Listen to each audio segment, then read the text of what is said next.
Okay students, तो आज के इस लेक्चर में हम ये थ्योरम प्रूव कर रहे थे और उसका ये पार्ट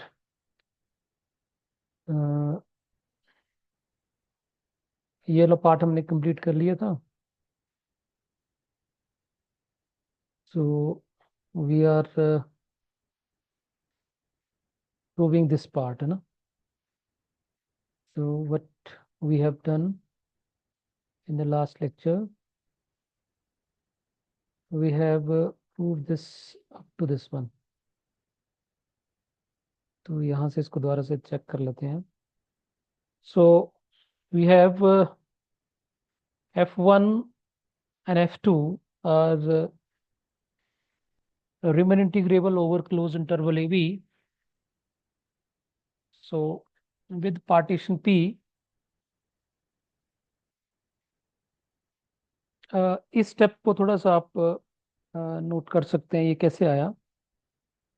इसको मैं थोड़ा सा आपको एक्सप्लेन कर देता हूँ कि अगर हमने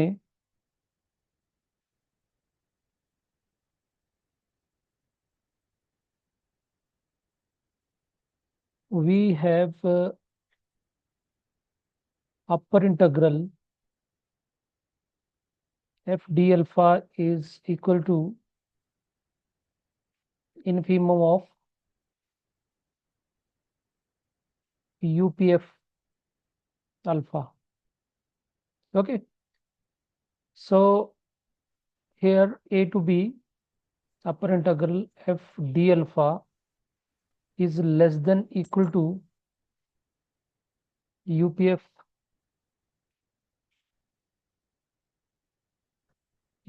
of alpha. Okay, this is the actual meaning. So from here you can say this is our UPF alpha और ये इसका इन्फीमम है, ठीक। और ये सारे सम जो वो इस तरफ होंगे। So you can say this your upper sum is very near to this. So it is integral a to b f d alpha is less than equal to this. लेकिन अगर स्टूडेंट्स अगर इसमें हम थोड़ा सा भी एप्सिलॉन ऐड कर दें, इफ वी इसमें ऐड करें या इसमें ऐड करें, मैं थोड़ा सा इसको दोबारा से करता हूँ। देखो ये है हमारे पास यूपीएफ अल्फा, इसके नीचे कुछ नहीं होगा। अगर मैं यहाँ पे यूपीएफ अल्फा माइनस एप्सिलॉन करूंगा अगर, तो थोड़ा सा पीछे को आएगा ये। तो डेफिनेटली ये वाला जो पार्ट होगा that will be here in between these two. अगर ये नहीं होगा तो डेफिनेटली इट मीन दैट जो ये अपने इनफीमम लिया हुआ है वो गलत लिया हुआ था, फिर तो ये इनफीमम होना चाहिए था। तो from this part we can say this a comma upper integral F D alpha is greater than U P F alpha minus epsilon, या यू कैन से एप्सिलॉन को इधर शिफ्ट कर लिया। So it is a to B F D alpha plus epsilon is greater than UPF alpha. Okay, so this is all we have done here. You just see this one, UPF alpha. ये देखो UPF alpha, इसको घुमा के लिख देंगे अगर, UPF alpha is less than integral integral A to B F D alpha plus epsilon. Yes Priya, I got it this ना। Yes, sir. Same logic for lower integral. तो अगर यहाँ पे हमारा एल पी एफ अल्फा है और हम इसका सुप्रीमम लेते हैं, सो वी हैव, तो इसमें अगर हम यहाँ पे कुछ ऐड करेंगे definitely it will be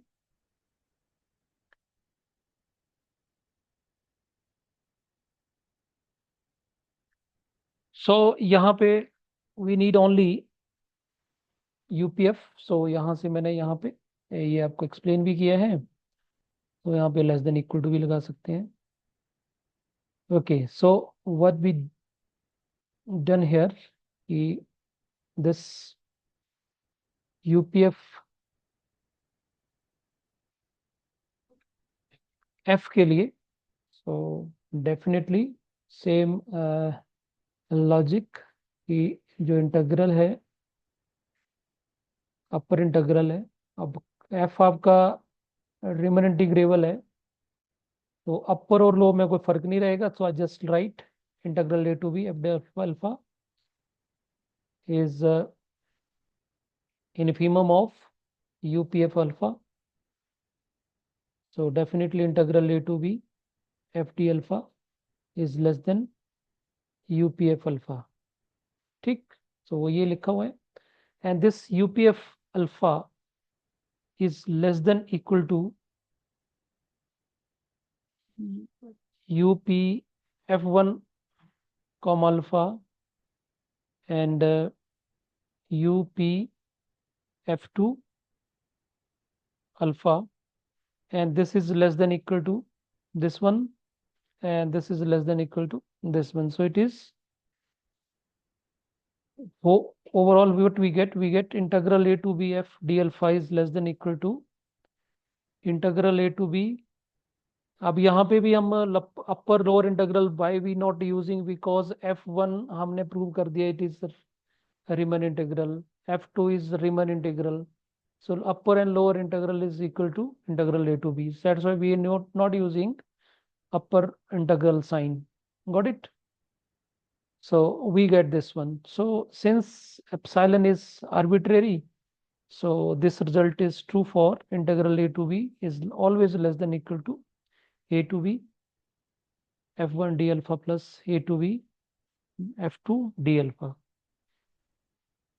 So this f is nothing but it is a f of 1 plus f2. So we can write integral a to b f1 plus f2 d alpha is less than equal to, okay, so what we get from here, this one.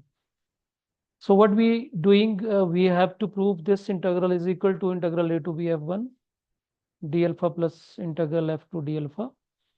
तो हमने क्या किया, f1 को replace कर दिया f1 से और f2 को रिप्लेस कर दिया माइनस f2 से। We can do because this result is true for every integral, क्योंकि अगर हमारा f1 हमारा अगर रिमन इंटीग्रेबल है तो माइनस f1 भी रिमन इंटीग्रेबल होगा over that interval. So that's why we can replace fy minus f. Same logic for f2. So after replacement, what we get? Integral a to b minus f1 minus f2 d alpha is less than equal to integral a to b f1 d alpha plus a to b minus f2 d alpha. So throughout negative है, so we multiplying by -1, so inequality will change। जो less than equal to है वो greater than equal to हो जाएगा। So this change to greater than equal to, so from this 1 and 2 what we get, both are equal, so we have to prove this one। So this is very important। अगर फिर भी कोई इसमें doubt होगा you can ask me। Now another part is we have to prove c alpha cf is also integrable। So since alpha since f is Riemann integrable over closed interval AB, so for any partition P in the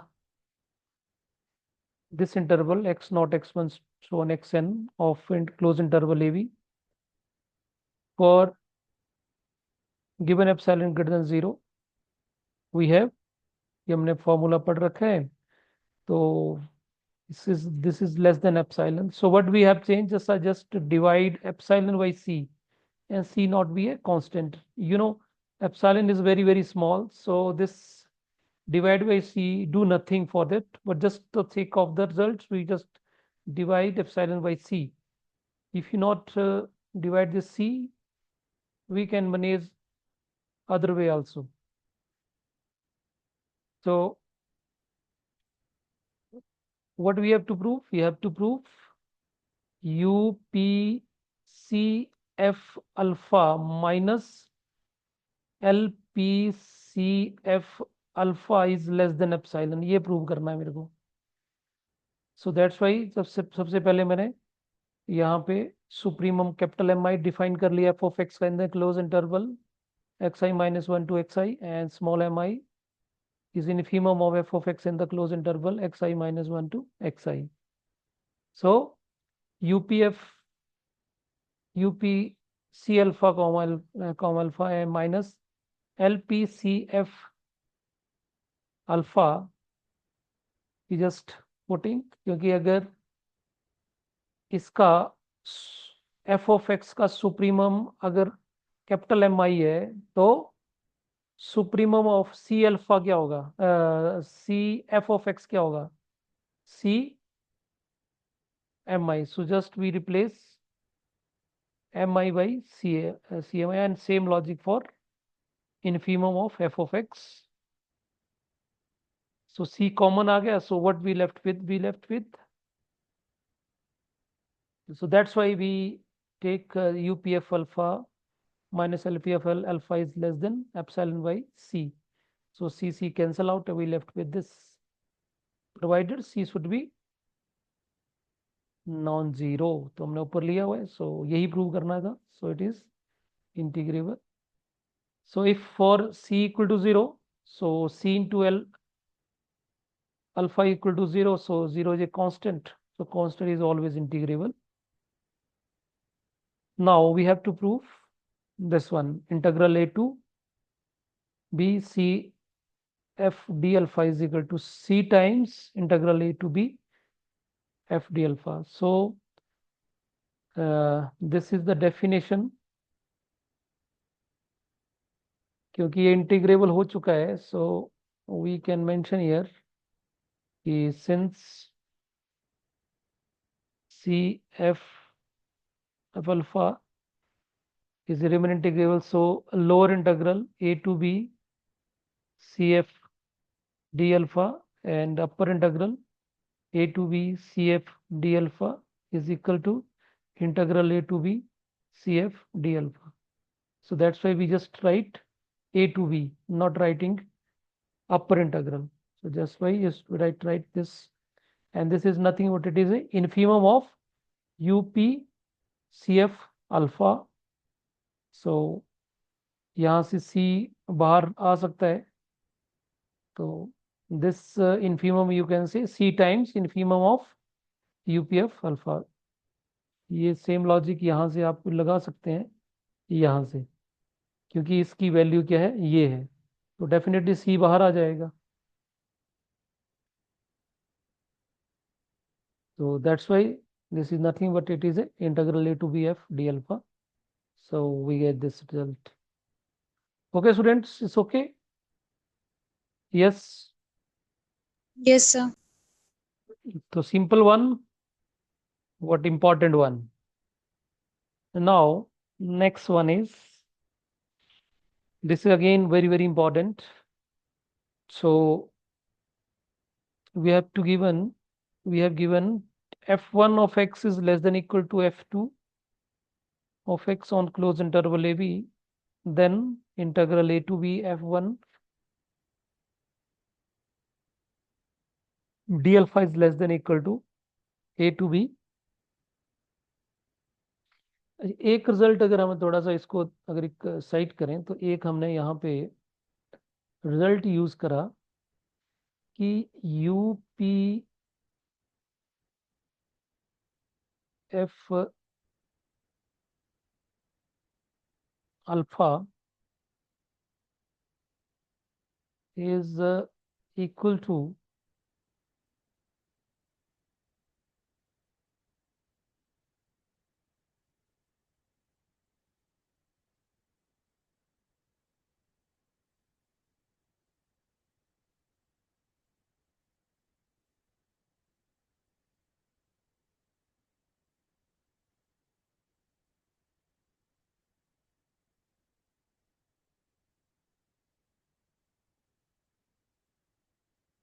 this one, कि जो आपका UPF,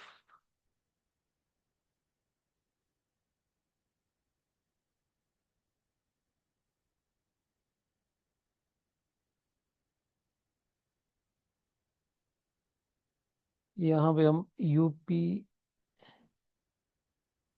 F1 plus F2 लिख सकते हैं, is less than equal to UP F1 alpha plus UP F2 alpha. ठीक।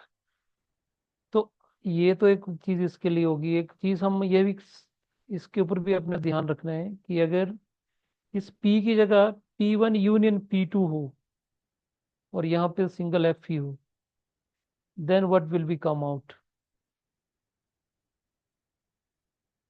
तो यहाँ पे UP1 F अल्फा,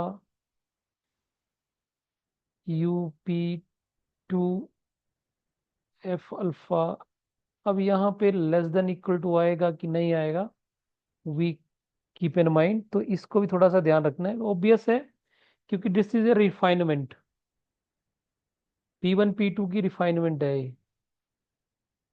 तो डेफिनेटली हमारे पास जो यूपी स्टार F अल्फा होता है वो always less than equal to होता है यूपी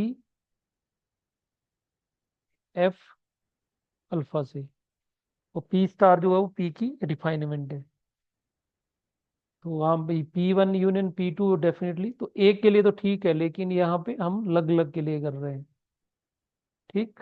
सो पी स्टार तो यहाँ पे P1 लिख सकते हैं यूनियन से, उसी तरह से P1 स्टार F अल्फा, यहाँ पे F alpha, like this.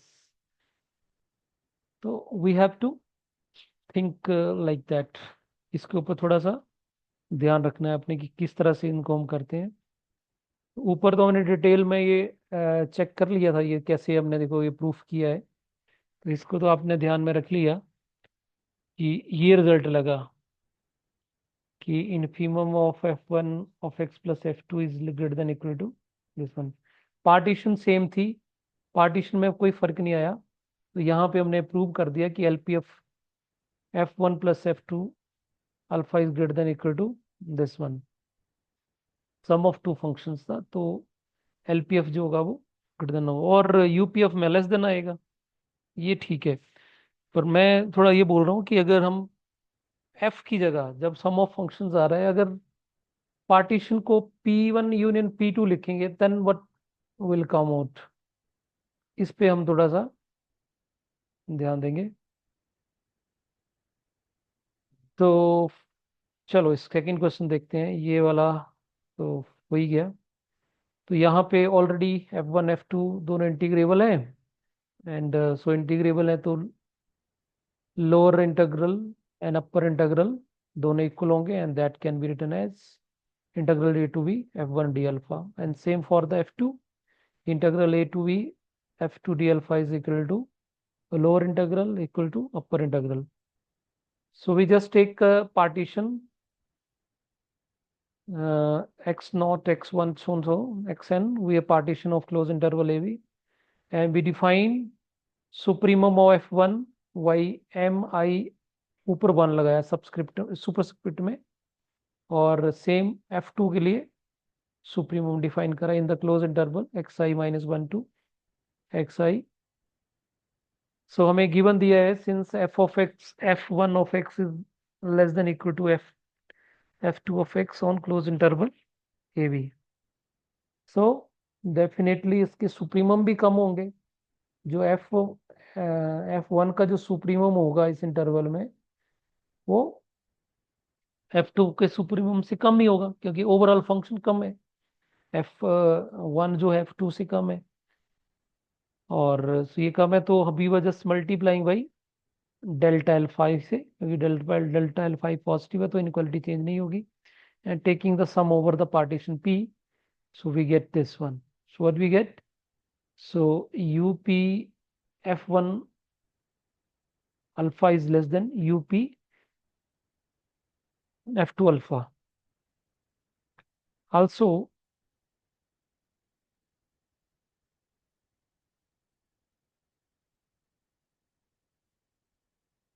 we know this कि अभी ये तो डेफिनेशन दूसरी तीसरी बार यूज कर ली हमने कि upper integral of F1 d alpha is equal to infimum of UP F1 alpha and same F2 के लिए भी. So from here what we get, integral upper integral is less than equal to UPF F alpha and same. अब ये इसके बराबर हो जाएगा because F1 is integrable. So A to B d alpha is equal to integral A to B d alpha. Upper and lower बराबर होंगे और वो दोनों इसके बराबर होंगे. तो same for F2. So from here what we get,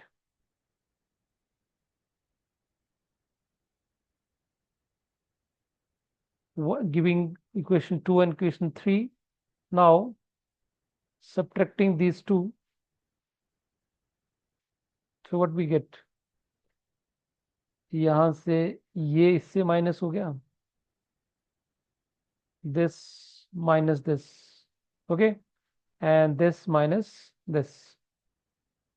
So what we get integral A to B F1 d alpha minus integral A to B F2 d alpha. So right hand side में UP F1 alpha minus UP F2 alpha. So equation 1 में देखें तो from here you can see UP F1 alpha minus UP F2 is less than equal to 0. So from here you can say this is less than 0. So we get this one. तो यही prove करना था हमने कि integral A to B F1 d alpha is less than equal to. So simple proof for it. और जहां पे मैंने यहाँ पे UPF यूज करा ना स्टूडेंट्स, तो आप यहाँ पे LPF यूज कर सकते हो, स्मॉल mi लेके यहाँ पे इनफीमम ऑफ F1. तो अगर यहाँ पे small mi1 infimum of F1 of x लेते हैं in the interval same interval mi2. अब ये थोड़ा इस पे ध्यान देना, ये स्क्वायर नहीं है ना, तो इस पे अगर ऐसे ब्रैकेट भी लगा सकते हैं, कंफ्यूजन ना हो. सो ये हो जाएगा. तो डेफिनेटली वी कैन से कि जो आपका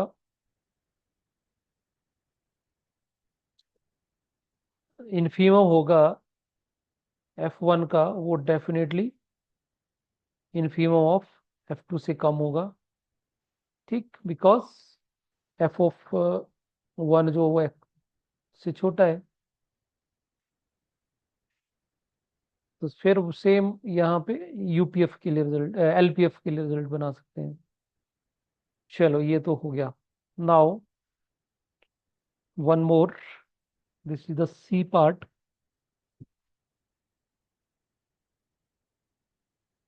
तो if F is integrable over closed interval, Riemann integrable over closed interval AB, and C be any point, C the point lies between A and B, then F belongs to, yeah, F belongs to R alpha, means F is integrable on closed interval AC and closed interval CB, and also integral A to B, integral A to B is equal to integral A to C F d alpha plus C to B F d alpha, जो हमने ordinary +2 classes में भी पढ़ते थे कि integral A to B है. तो that is equal to integral A to B A to C F of x dx plus integral C to B F dx d alpha when C lies between A and B. तो same है. So you see, is again important one. So now, first of all, what we have given, f is Riemann integrable over closed interval AB. So for any partition epsilon greater than 0, there exists a partition P of closed interval AB with UPF alpha minus LPF alpha less than epsilon. ये हमने theorem use कर लिया.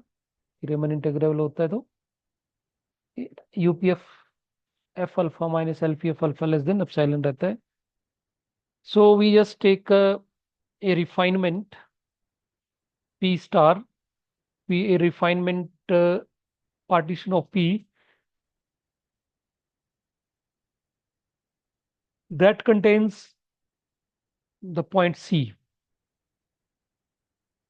तो जो अपना partition है, तो पहले आपके पास मानो एक्स नॉट है, फिर एक्स वन है, फिर एक्स ऐसे कर एक्स एन है. तो contain it but sense it mean that कि ये जो आपकी नंबर्स हैं, इसमें भी हमने यहाँ पे जो मान लो कि यहाँ पे x5 था वो c ले लिया, तो वो इन इन बिटवीन हो गया. अदरवाइज मान लो कि हमने पार्टीशन या c यहाँ पे है, तो अपनी जो पहली पार्टीशन है वो हो सकता है कि हम यहाँ से इधर को जा रहे हैं, फिर इधर से सीधा इधर को जंप कर रहे हैं, c बीच में रह जा रहा है. ओके, तो वो c काउंट नहीं हो रहा है पार्टीशन के अंदर, वो किसी न किसी इंटरवल के अंदर रह रहा है. यस प्रिया, इज क्लियर कि मैं इसको क्लियर करूँ और सर क्लियर है। हाँ, मतलब ये यू कैन सी कि अगर हम 1 to 2 ले रहे हैं और सी हमारा 1.5 है, ठीक, सी हमारा ये है, तो अगर हम पार्टीशन 0.5 की लेंगे तब तो आ जाएगा सी. लेकिन अगर हम इसकी पार्टीशन 2 2 पे लेंगे, अगर 2 2 पे लेंगे तो नहीं आएगा ये. मतलब 2 का डिफरेंस रखें, 1.2, फिर 1.4, फिर 1.6, 1.8, 2. तो ये बीच में हमारी जो पार्टीशन बनी वो क्या है, 1.2, 1.4, 1.6, 1.8, 2, ये बनी पार्टीशन. तो इसमें 1.5 नहीं आया, तो हमने क्या किया, इसमें 1.5 डालने के लिए इस तरह से पार्टीशन लेंगे 0.5 भी आ जाए इस नंबर में. वैसे तो है ही है अंदर, अंदर तो कहीं ना इंटरवल के अंदर तो है ही है. पार्टीशन मीन्स वो जो हम सेगमेंट्स बना रहे हैं छोटे छोटे, उन सेगमेंट्स में भी काउंट हो वो. तो इस तरह से.